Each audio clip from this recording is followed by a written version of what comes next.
We are here currently to discuss the topic of women's clothing in combat scenarios. So my kind of interest in discussing this topic, I do a lot of historical costuming, mostly. And I'm focusing mostly on women's clothing, partly just because that's what I know best, but also because I think that we can get some interesting information by kind of looking at some of these contexts that are a little bit unusual. My reasoning for why to discuss this topic, why I think that by discussing and thinking about clothing and how people dress themselves, we can really get some interesting information about our characters and stories and anything that we're trying to write or create. If you are a writer and you're trying to help people connect with your characters, then clothing can be a really, really useful tool for that. If you are an artist, obviously you have some visual components to your work, and if you're making costumes or cosplay or that kind of thing, then you're going to actually be physically creating that clothing. In each case, you're going to have some different considerations to think about, but in general, you know, it's all related to the concept of clothing, of how do people dress and what decisions are they making as they do that. So our goal today is to have a better sense of which questions we could ask ourselves about our characters, like what are they doing, what kind of context are they in, all those kinds of things that can help us make some good decisions about what they will be wearing. Our goal is not to be all-encompassing, because obviously this is a super broad topic, and as I've been preparing this, I'm realizing how overwhelming it is in some ways, that there's just so much that we can't cover in a 1 hour time slot. Like I said, we're gonna figure out what questions to ask ourselves, and first I'm gonna start with a little bit of an introductory period to kind of discuss my philosophy with how clothing works, and then we're gonna try to get into some specific examples moving forward towards the end. The first question that I want you to ask yourself before you start incorporating specifics with your characters or setting or anything like that, first ask yourself, what am I trying to accomplish? For instance, I mentioned a few different media that you might be using, whether you're writing or drawing or actually physically creating your clothing. All of those things are going to have some different considerations. Obviously, the more visual your thing, the more detail you need to put into it.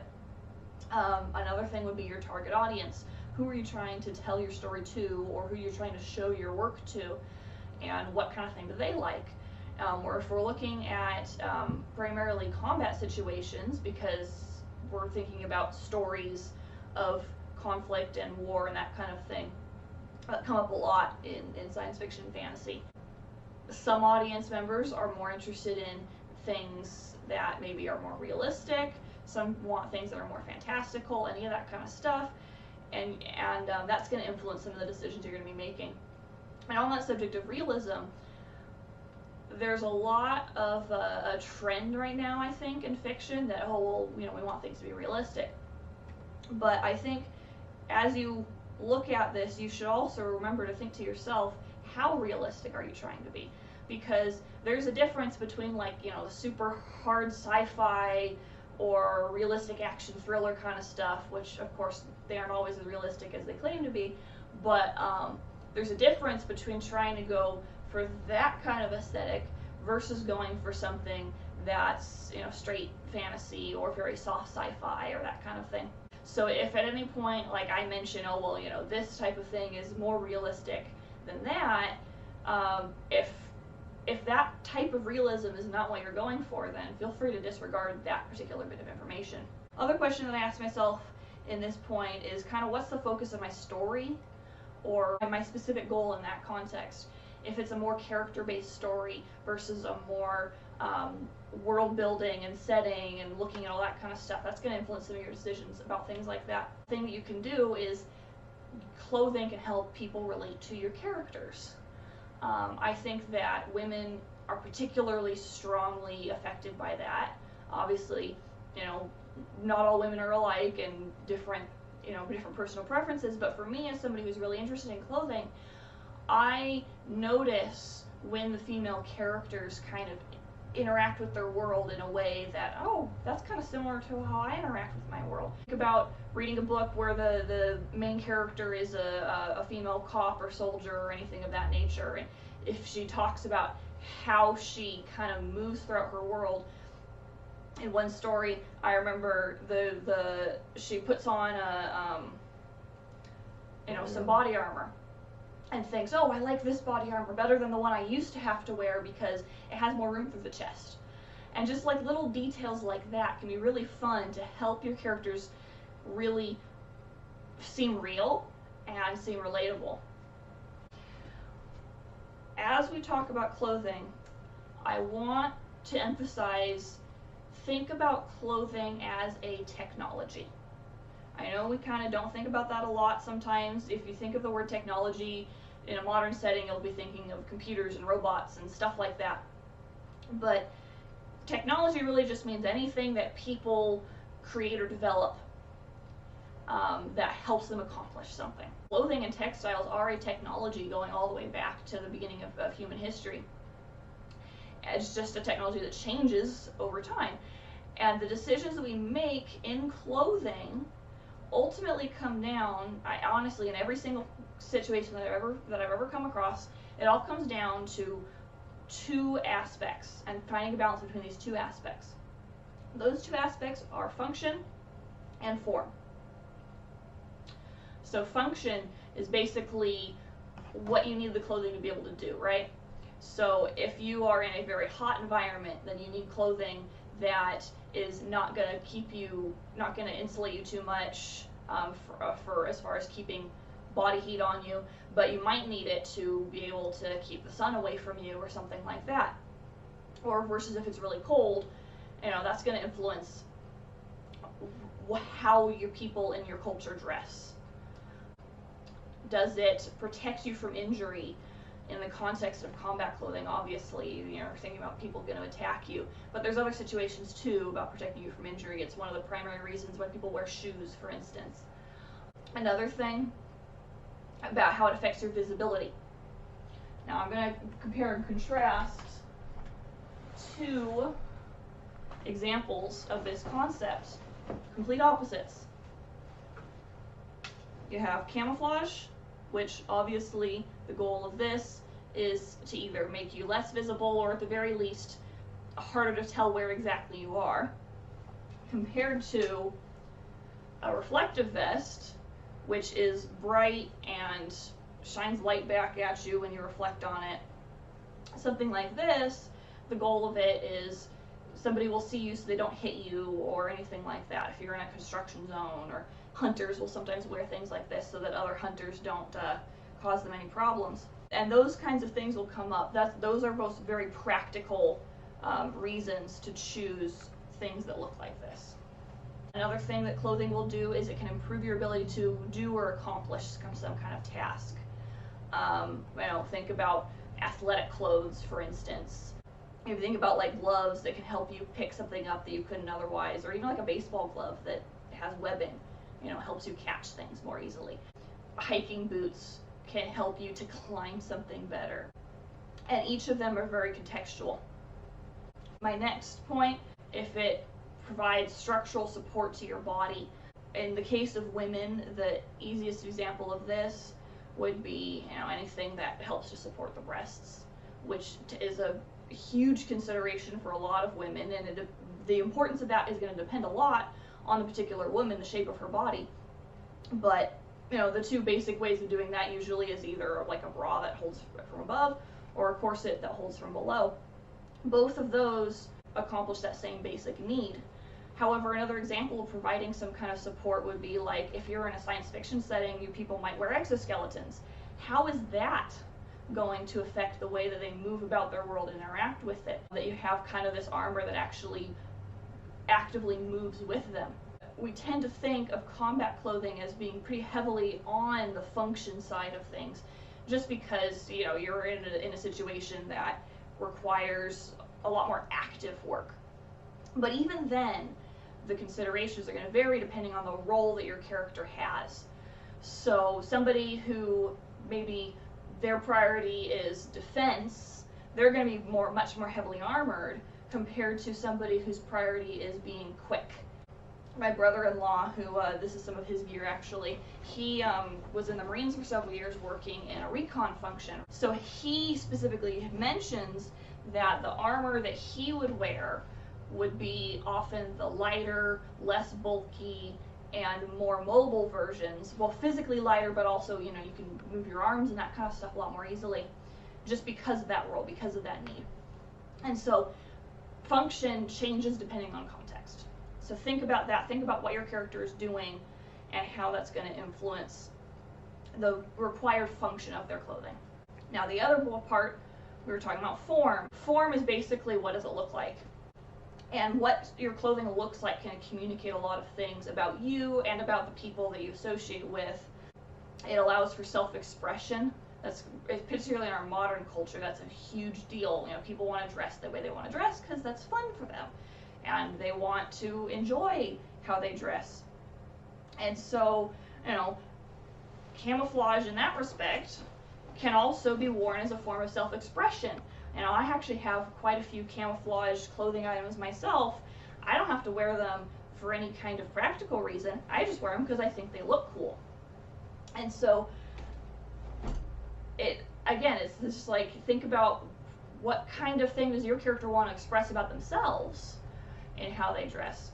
Contrast that very strongly with if they have to adhere to a uniform standard. That's a type of form. That's what it looks like. A lot of people I know who have to wear uniforms end up emphasizing the self-expression part even more when they're not working, just because you don't get a chance to do that when you're at work.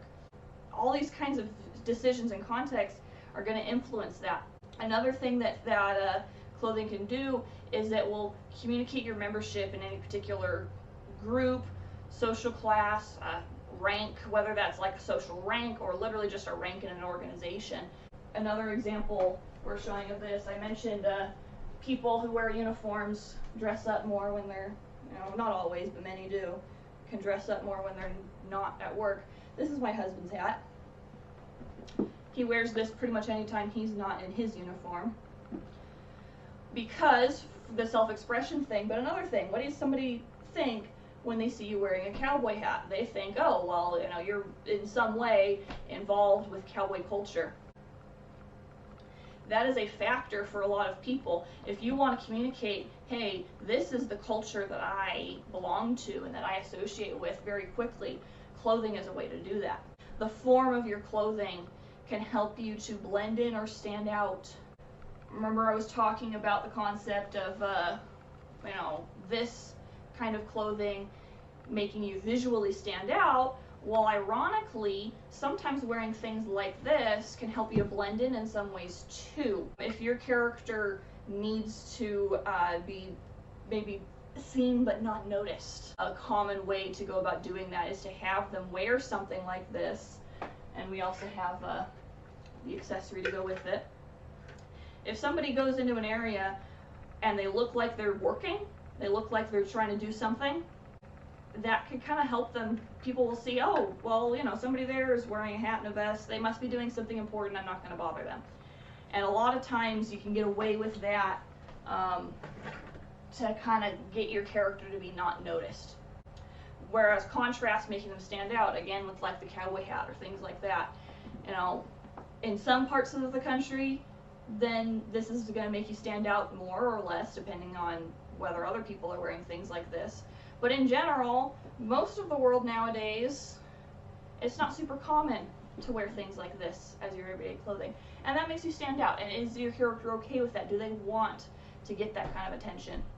And my last point on form, it can hide or reveal or enhance any particular part of your body. Included in this category, I'm thinking of modesty standards, for instance, which are going to vary a lot from one culture to the next. In modern cultures all over the world, there's different standards as far as how long a skirt should be for it to be considered professional and that kind of thing. I see this sometimes. This one will sometimes bother me sometimes with historical movies, where they'll have women dressing in ways that just didn't really make sense. I remember one where a woman is wearing a ball gown that shows her entire shoulder and arm. And I kept thinking, why is she wearing her underwear in public? Because, I'm kind of knowing some of the contextual situation of that story, and it doesn't make sense to me. And so, obviously, I guess that particular designer was not going for super realism, but if maybe they were trying to go for realism and it just didn't work, because to me, I look at that and it throws me out of the story, and I think, why is she wearing that? That doesn't make sense in that context. So you can think about some of that kind of stuff. And the aspect of that as well, like I said, if it enhances a part of your body, well, sex appeal is a big part of how people choose to dress. Obviously, in some contexts more than others, but that can be a thing too. And as we find, particularly with women's clothing over time, at any particular point, whatever is considered to be the most alluring or desirable female figure is going to be accentuated in some way.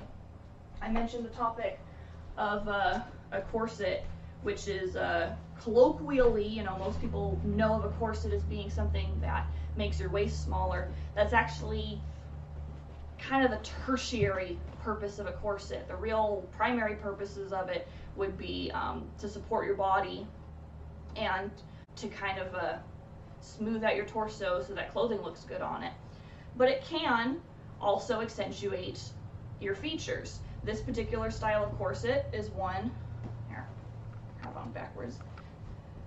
This particular style of corset, if you notice, it actually goes a lot longer because its goal is not really about changing the shape of the bust and the waist, but rather about smoothing out the hips, because this, in the 1910s, when this style of corset would have been worn, that was the desired thing. You'll sometimes find that you have to think about things like that of, is my character super fashionable or is she less fashionable, and how is she incorporating that into how she dresses? This summary of this whole point overall, the two questions you were asking yourself: what am I trying to do? That's your function question. And what am I trying to say? That's my form question. And once you ask those two questions and consider where your character lives and who they're interacting with, that'll give you a lot of information about what you need them to be able to do. So some possible other contextual considerations you might have to think about. Remember, like I said, clothing is a technology. So think about technology. What types of materials are available both for making your clothing and for making the other equipment they need, like armor and weapons and anything of that nature? Where do they live? The geography of it. That involves obviously some cultural background, but it's also going to influence just literally what's accessible to them. In real world historical settings, you'll find that the type of clothing that people wear and the type of military equipment that they use will be heavily dependent on just plain what is available.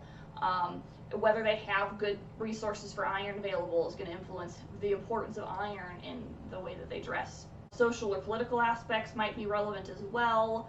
If your person lives in a culture where it's not common for people to be armed, you know, say they're trying to be a spy or going, you know, if it's not common to be armed, then you're going to get attention you might not want if you're visibly armed. But they also might even live in a society where there's just not allowed to do that kind of thing. If you look in medieval Europe, you find all kinds of rules about what is or is not legally considered to be a sword, just because of the restrictions of social restrictions on who is allowed to carry a sword. And so, you know, you'll know your setting best, but if you're trying to create a medieval inspired setting, then that might be a thing that comes up, for instance. And another point related to that is, are your characters accessing all of the best equipment, or are they scrounging? You know, think of like maybe a horror setting where you have to grab whatever's available right now, or a post-apocalypse where, you know, access to resources that we're used to has fallen apart, things like that. So kind of think about that, the backstory and the background of your character and what do they have access to. And then another thing to think about would be, since we're focusing heavily on combat situations, you want to think about the manner of combat, which basically is mostly defined by the kinds of weapons that people have. One of the veterans that I spoke to in preparing this said to me a quote that I really like, which was, if your character is well trained and has a combat mindset, they will choose to wear whatever protects them from the most common weapon they will encounter. Which I note that he said the most common weapon, because in any time period you're going to come up with lots of different types of weapons you're dealing with. But your most common weapon is not only going to be influenced by what time period you're looking at, but if you remember again talking about roles, I mentioned the recon role. In that situation, you are a little bit less likely to be dealing with, like, you know, maybe some types of combat than others. What is your person's role in that environment? If they're a spy, they're probably not coming up against super heavy, you know, they're going to be in the thick of things. Recon, they might be heavy in the thick of things, but they might not, so they kind of need to learn how to be flexible. Whereas somebody who just moves in formation with everybody else, their environment and the kinds of weapons they're going to be up against are going to be hugely involved, or hugely influenced by that involvement. You know, in historical settings, some of the examples of that you can think of: melee weapons. You know, obviously the most common one we think would be a sword, and a lot of weapons that we see historically are sharp like a sword, and that's kind of a focus of the weapon. But you also have blunt weapons, and even a sword has a lot of force behind it. If you think about plate armor and the way that it covers the chest, a lot of it is designed not just to stop the blade of the sword, but to disperse the weight and the pressure that is put on the body by the sword, and it kind of spreads it out over the whole torso. You might also have ranged weapons. In a lot of historical or historical inspired settings, that would be slings and bows, and there's a gazillion type of bows in the world too, which all of those are going to give you different answers to how does my character need to dress compared to somebody who uses modern firearms. Just the amount of penetration is different, and how things kind of angle to get at you are going to be different if it's a bow and arrow versus if it is a gun. Then there's weapons that are kind of a little bit in between that I guess you could possibly categorize as melee, but they still allow you a little bit of range. Things like pole arms and spears and things like that, which I don't see nearly as often as I would like to see in stories. I think they sometimes focus a lot on you know, the up-close melee. But yeah, if somebody is coming at you with a long weapon like a spear, then that's going to change the way that you can interact. And finally, you know, how are you moving into combat? Are you on foot? Are you mounted on a horse? In a modern or sci-fi setting, are you using some kind of vehicle or equipment? And do you need to be able to get on and off that frequently? I mean, I can tell you from experience that getting onto a horse is not quick. And if you're getting on a horse and you're armored, that's going to be even less so. I think a lot of historical mounted combat armor, a lot of people, they'd get on the horse and then get all the armor on them, just because it was just too much to deal with. But it's not very common that you see somebody that would be set up to do both if they're heavily armored, just because of the lack of mobility that you get from being armored. But in a setting with a modern firearm, one of the things is that you'll notice there's a sharp divide between things with modern firearms and things that don't have it. And the reasoning for that is another thing that a lot of veterans have told me, which is summed up as, if the enemy can take a shot at you, you are dead. Think about the camouflage that we pointed out earlier. Stuff like this. The reason for wearing stuff like this, you know, a couple hundred years ago, nobody really wore camouflage. But nowadays, it's such an important part of it because the goal of modern combat is heavily based on basically you're always going to be attacking from one of two postures. Either you are using overwhelming force or you're using stealth. And the thing is that you need to be able to be flexible in doing one or the other and switching between the two. So kind of think of the concept of, you know, how in modern situations you have a lot of smaller units rather than, you don't have like the big armies marching in formation kind of thing. You have small units that try to move in and attack quicker than anybody can react. The concept is referred to as shock and awe. You attack before they can react, and it's very important in that context that you're attacking them before they fully realize that you are there. That is going to be hugely influential if you were in a modern setting. A lot of futuristic sci-fi settings are going to be using something similar. Again, it's going to depend on the context of your specific character, which we'll get to some examples of that in a minute. One thing I want to emphasize going forward is that everybody is different, and that when we specifically look at women's clothing, that is double. Some of the reasons for that would be personal preference, just like what works better for you and how you prefer to do things. Fit. Armor needs to be able to fit and be comfortable, otherwise it's not useful and you're not going to wear it and your character's going to hate it and they're going to be complaining about it and it's going to be causing them problems. Women's bodies in particular come with a higher degree of variation, as literally anybody who has tried to buy ready-to-wear women's clothes will have some sense of. But it gets even worse if you're trying to make clothes and you have to get everything to fit according to patterns and alter the sizes and everything. It's kind of a nightmare sometimes. Everybody's needs are going to be different. I think about the type of protection and the degree of protection needed, and that, which again is going to depend on what weapons you have. But like some types of armor focus more on protecting, like, you know, the sides and kind of the inner parts, like the inner legs and that kind of thing. Some armor covers that completely, some armor doesn't so much, because it depends on that role that the person has. So talking about some specific historical examples, here's kind of what I want to look at. We're going to go through some different time periods and different settings and different possibilities for what you could be doing. Obviously, one of the things we've been talking about is medieval armor. I'm pulling up a picture of, this is a picture of a lady that I interviewed who does medieval combat sports. Her name is Bonnie. And she, if you notice, you can't even really necessarily tell when she's fully armored that that's a woman under there, because the style of armor that she's going for just really hides the shape of the body a lot more than the most armor does. However, one thing I noticed when I talked to her is that even still, there are some significant changes to it that she has made to make it fit her. If you'll notice here, this gap here, I asked her about that, and she pointed out that part of the reason for that is she, in order to make herself fit into her breastplate, she had to have some more room there around the shoulders where she can move her arms.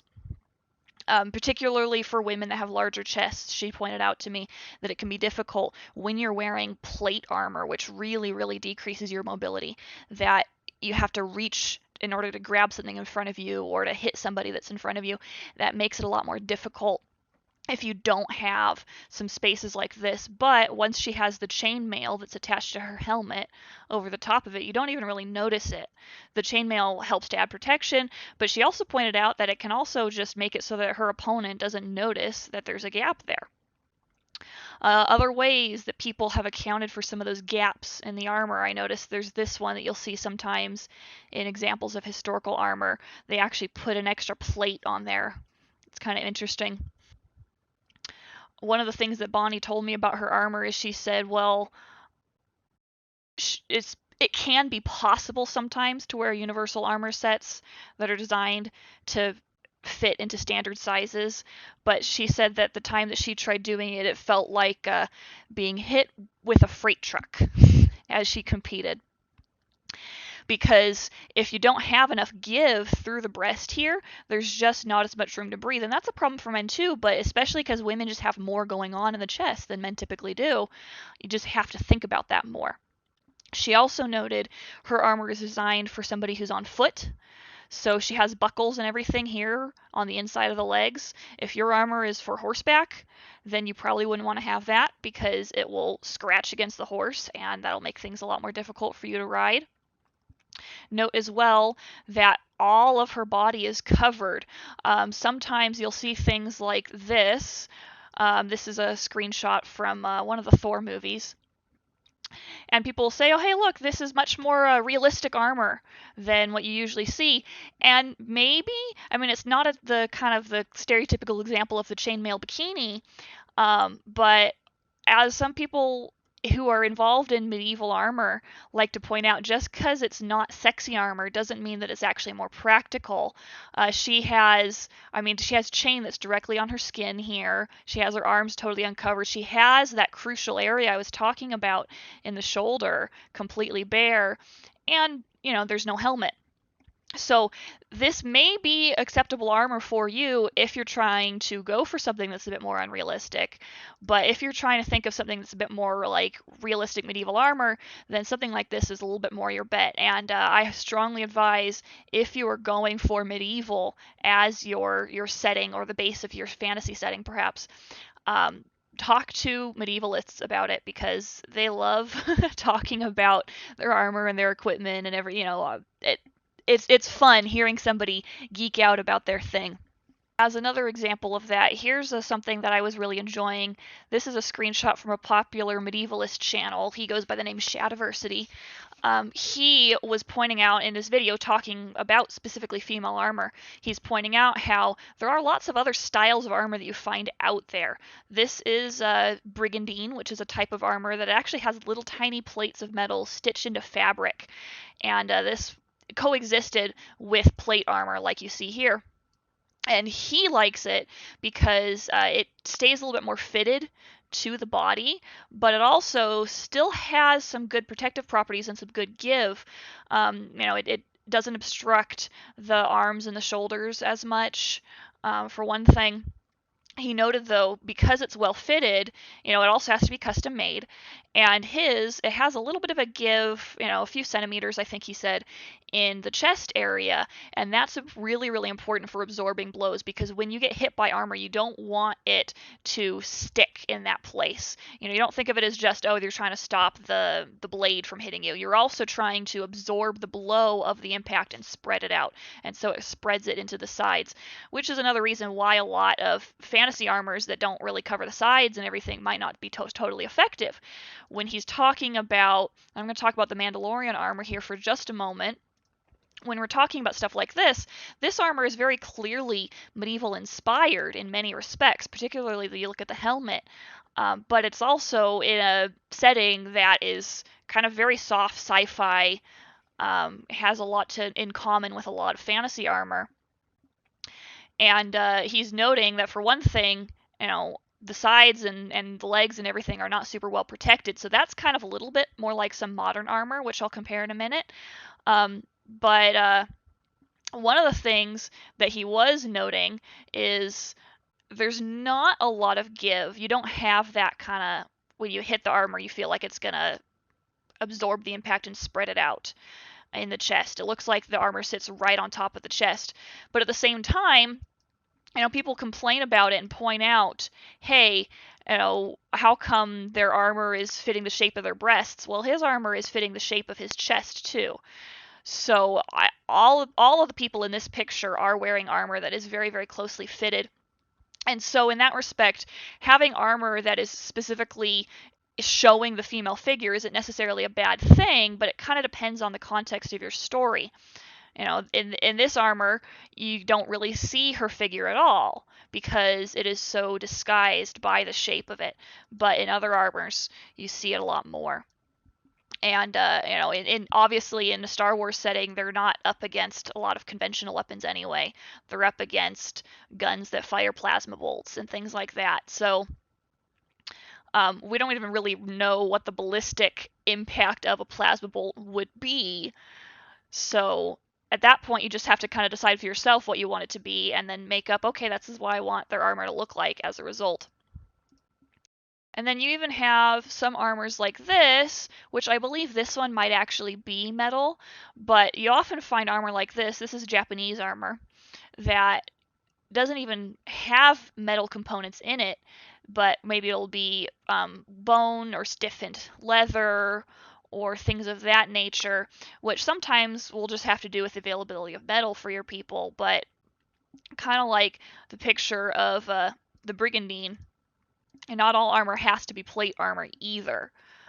There are lots of other options for you to go with.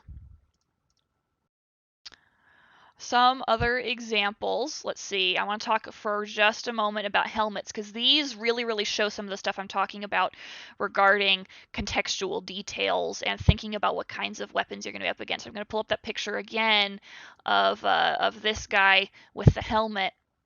You see how his helmet really covers the whole face, the entire head, neck, everything.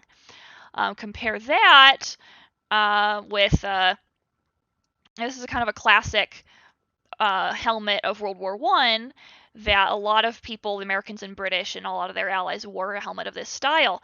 The thing is, there were actually not a lot of instances of armor used in combat between the medieval armor and once we get to World War I. Like, if you think of any of the wars in between that time period, you know, the great big wars of the 19th century, most of them, they didn't wear very much or any armor. And so in World War I, they started dealing with a lot of artillery became a big deal. You remember how they're fighting in trenches. And so one of the things is they don't have the face shields, which I'll note the face shields are actually heavily for the purpose of defending against arrows, even more so than swords or anything like that. A lot of it you'll find they're designed for projectile weapons. But he's not really up against any kind of thing where he needs facial protection because he's down in the trenches. It's much more important for him to be able to see. So this helmet is designed to stop things that are falling from above, whereas not so much things that are coming from straight across. And then they kind of start to work on that over the course of the next war and everything. Here you see they start to cover the neck and the back of the head a little bit more. But you'll find contextual changes based on that. And I just want to show this one for a moment. This is an experimental helmet. There we go. This is an experimental helmet. So compare what they actually went with in World War I versus something they were thinking about doing before they decided that the visors were just unnecessary. Those are really great examples of how you have to think about context in your stories. When we get to more modern stuff, here's an example of kind of more typical modern armor. There are types of armor that cover a lot more of the body, that will actually cover arms and legs and that kind of thing, but it's really a lot more common in modern combat situations to just wear the plate carrier, which is this part here. They stick plates of ballistic material in kind of the back and the sides and the front to protect mostly just the core of the body. Compare, you know, let's see, here's a women's version of it. A lot of women who have to wear this kind of armor will note we're moving out of armor being custom made for people and into armor that is factory made. And so a lot of times women have had a really hard time. This woman looks like she's not super big, either through the chest or just generally, but women who are larger in the chest are going to have a much harder time fitting this armor that fits very flat against the chest. It's just trickier. Another thing is that women often are smaller in vertical dimensions. So armor that might hit the man at his waist is going to hit her at the hip, and that will impact her mobility because hips are a major point for affecting your mobility. I want to show this picture. If you remember, I was wearing in the first half of this video a style of jacket based on this. This is a style of jacket that originated in World War II, and it was actually specifically designed to make that hip mobility more of a thing. And of course, it's but rather than wearing a jacket that covers the hips, they wanted one that just goes to the waist to kind of increase some of that mobility. I want to take a quick point to note this. This is the picture of this is actually the most recent Army uniform they just rolled out recently, which is actually meant to evoke some of those older styles, like kind of the World War II and Korean War styles. One of the things I noticed about this particular one that you might be able to tell, notice some key differences between his version and her version. One of which is, I know everybody wants to complain about pockets, but the thing is, sometimes you have to really think about, like, on women's clothing, like if you add a pocket on the chest, that completely changes the way the clothing fits. And particularly for their more formal uniforms like this, this isn't the combat uniform. This is something you'll wear when you're like working in the office or going to an event of some kind. And this kind of clothing is designed on the form end of things rather than on the function end. So it's supposed to look good.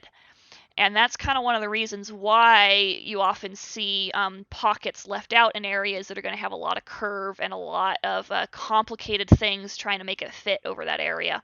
I want to take a quick moment to talk about activewear, which of course has changed a lot. One of the things, you couldn't have modern activewear or leisure wear as we think of it without knit fabric. Knit fabric is something that allows for stretch, and knit fabric is not historically very common. The first examples of it that can be found are kind of in like North Africa, the Middle East, that kind of area. And some of them are found in antiquity, but they still weren't terribly common. We don't see them start to appear in significant amounts in Europe until about the Renaissance period. Think of Queen Elizabeth, Shakespeare, that kind of time period. And then even then, it was often more for like socks and things like that, things that are difficult to fit. When you start seeing knit, this, you might be surprised, is actually sportswear. Because sweaters started out as sportswear. So a woman could wear this while she's out biking or playing tennis or whatever other sports that were popular in the 1890s when this would have been worn. Here's another one that would kind of go with it. This has pants, but they're very, very loose because they had to work within some of the social norms of the time, which is that women wore things that were looser through the legs. You'll find that even with like World War I and World War II women's factory worker clothes, they'll still wear stuff that's fairly loose just because of that social norm. This one's World War I. This one is a World War II example of kind of a similar thing. This could be worn as factory clothing, but it could also be worn. This was something that was advertised as women could wear it if in London, for instance, in Britain, if they had bombs coming, they're the sirens that were going to warn you that the bombs were coming in. So it's called a siren suit. Is what you put on if you're wearing your pajamas or whatever. You can put this on in a rush and it'll be modest. And note that they still have the picture of it showing how she looks glamorous wearing it, because a lot of women still, even in times of emergency, feel that desire that they want to look good if they at all possibly can, which I just find kind of amusing, but they are cool. They are cool suits. And so I want to talk about pants because it comes up. The amusing thing is that pants, even for men, his pants are really historically not much of a thing. We think about ancient Europe. This was kind of this is a Roman style. He's wearing the toga, which is his cloak, over a tunic, and she's also wearing her own type of cloak over a tunic. And so it was common for men to wear more skirted type garments, really for everybody too. And the major exception would be people in kind of the Germanic tribes of northern and kind of parts of Eastern Europe, where men would actually start to wear pants. And I think the reason for that, from what I can tell, is really more to do with weather. It's cold and you want stuff that covers your legs. And it's a lot easier to do that while still allowing for mobility if you have pants. Whereas, the women were a lot less likely to be going out fighting or hunting or anything that was super, super active. Though you do see examples sometimes of women wearing pants if they do have to do stuff that's a little bit more active occasionally. But, for the most part, women are still wearing skirts, and you can hide as many layers as you want under that skirt to keep you warm, but it's going to have an adverse effect on your mobility. If it's cold, you are a lot more likely to care about that kind of thing, as opposed to the more Mediterranean climates where they mostly wear pants. But then even then, one thing that I'll find kind of interesting, I was looking at some historical Chinese styles where parts of China are very, very cold, even as much as, the Viking people here were looking at. But yet his clothing still has skirted garments just because that was the cultural norm. They had pants, they knew how to make pants, so typically in something like this he'd be wearing pants underneath his long tunic. But yeah, even in combat, they will sometimes in some contexts be wearing skirts. It just kind of depends on what kind of the cultural norm and other factors, other practical factors they have going on. My last area that I kind of want to look at is I'm looking at if somebody wants to dress incognito, what does that look like? I have a lot of friends that will ask me like, okay, I'm writing this character, and what do you think I should have her wear? Well, here's a kind of a fun example of that. A friend was asking me, he's writing an alternative history story that starts in like the 1910s kind of time period, and so this would be late 1910s, kind of during the World War I period. And he said, I have this character, and she's a secretary for somebody who is a kind of a high-profile public figure and might be targeted by people that would want to hurt him. And so she needs to be able to be armed, but without having it be noticeable that she's armed. And so he was asking me what are some options for that. And specifically when she's at work, like there's the purse option, but who carries her purse with you around when you're working at the office? He said, no, I want it to be on her body, actually carrying it. So I showed him this picture and I pointed out, look at these big pockets. If you have a slit in there, then you can reach whatever you want that's attached to your leg underneath, like actually a proper holster, which he really liked that idea. One of the things actually what inspired me to talk about the idea, is this is what pockets were in the 1700s. If you look at the dress here, this is what she'd be wearing over that. So we'd wear the pockets, and then you might wear something like this, or let's see, our other option would be, you might have something more a little bit more like that usually, that will kind of pad out the hips a little bit and create some bulk. And so this would be kind of the working woman's version of clothing worn at that time. Compare that to something a little bit more formal. Let's see, let's go with this one. So these would be two examples of clothing that you might wear during that time period. And they actually had a pocket bag, like this one here that I'm showing, and would tie that around their waist and then access it through a slit in their skirt. So one of the advantages to these big bulky clothes is, yeah, they do decrease your mobility, but you can hide an awful lot of stuff in there.